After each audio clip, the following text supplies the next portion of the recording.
మా ముందుగా మన ఛానల్కి వచ్చిన మీ అందరికీ దసరా శుభాకాంక్షలు. సినిమా సిటీకి స్వాగతం. కాంతార చాప్టర్ ఇప్పుడే గాజువాక మోహన్ థియేటర్లో చూడడం అయితే జరిగింది. ఇక మూవీ ఫ్లాట్లోకి వెళ్తే రాజులు ఈశ్వరుడి పూతోట కోసం కాంతారలోకి వెళ్తారు. వెళ్ళడమే రాజులు చేసిన తప్పు. అసలు కాంతార ఏంటి, రాజులు పూతోటకి వెళ్ళడం ఏంటి, ఇవన్నీ తెలుసుకోవాలంటే మీరు మూవీ అయితే చూసేయాలి మావా. The one and only legend the Rishab Shetty అయితే ఫస్ట్ నుంచి లాస్ట్ వరకు తన యాక్టింగ్తో మెస్మరైజ్ చేశారు మావా. ఫస్ట్లో 20 minutes రాజుల గురించి చెప్తారు, చూడకపోతే సినిమా మీకు అర్థం కాదు. 20 minutes చూసిన తర్వాత మూవీ ఎక్కడో డౌన్ అవుతుంది అని అనిపిస్తుంది. కానీ అప్పుడే కొన్ని ఫైట్ సీన్స్ వస్తామా, లైక్ హీరో తీట పనులు చేస్తారు. సో ఆ సీన్స్ అయితే చాలా బాగున్నాయి. మెయిన్గా ఫస్ట్ హాఫ్లో అయితే కామెడీ సీన్స్ ఉంటాయి మావా. కామెడీ సీన్స్ అయితే బాగా పండించారని చెప్పాలి. థియేటర్లో మొత్తం అందరూ పడిపప్ప నవ్వుకున్నారు మావా. ఫస్ట్ హాఫ్ అయితే చాలా బాగుంటుంది. ఇక ఫస్ట్ హాఫ్ బాగుంది, సెకండ్ హాఫ్ చెడగొడతాడు అనుకున్నాం.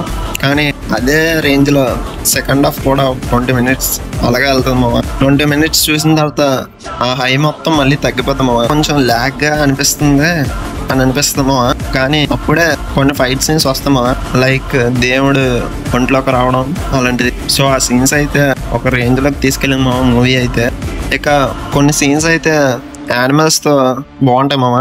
యానిమల్స్తో కూడా ఎక్స్ప్రెషన్ని పలికిస్తారు మావా. నేను లాస్ట్ చూసిన ది బెస్ట్ యానిమల్ సీన్స్ అయితే RRR లో చూసాం మావా. మళ్ళీ అదే గ్రాఫిక్స్, అదే విజువల్ ఈ కాంతారాలో అయితే కనిపిస్తుంది. సో ఇక లాస్ట్ ఫైట్ అయితే బాహుబలిలో కాపీ చేసినట్టు బాహుబలిలో రాళ్ళు ఇసిరితే ఈ మూవీలో అయితే చెట్లు ఇసిరుతారు మావా.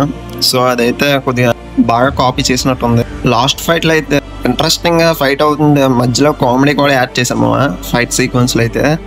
సో అదైతే రిషబ్ శెట్టి బాగా స్క్రీన్ ప్రెజెన్స్ బాగా చేశారు మావా. ఆ సీన్ అయితే చాలా బాగున్నాయి. మెయిన్ విలన్ అయితే వీక్గా చూపించారు మావా. హీరో స్ట్రాంగ్ ఉన్నప్పుడు విలన్ని కూడా స్ట్రాంగ్గా చూపించాల్సింది. సో అదైతే రిషబ్ శెట్టి మైనస్ చేశాడని చెప్పాలి. మూవీలో థియేటర్ నుంచి బయటకు వచ్చే సీన్ అయితే మళ్ళీ రీక్రియేట్ చేశారు మావా కాంతార చాప్టర్ 1లో అయితే. సో కాంతార ఇచ్చినంత హై చాప్టర్ 1లో అయితే ఇవ్వలేదు మావా. సో అదైతే మైనస్ అని చెప్పాలి. సో ఓవరాల్గా అయితే సినిమా ఫ్యామిలీతో చూడొచ్చు. సో కామెడీ కూడా బాగుంటుంది. ఈ మూవీకి రేటింగ్ అయితే 5కి 4 ఇస్తాను మావా. మన ఛానల్ అయితే మొన్న వినాయక చవితికి స్టార్ట్ చేసాము. ఇప్పటికే 100 members సబ్స్క్రైబ్ చేసుకున్నారు. సో ఇచ్చిన ఈ సపోర్ట్ మరికొన్ని వీడియోస్ చేయడానికి కొద్దిగా ఎనర్జీగా ఉంటుంది మావా. సో సబ్స్క్రైబ్ చేయలేని వాళ్ళు సబ్స్క్రైబ్ చేయండి మావా.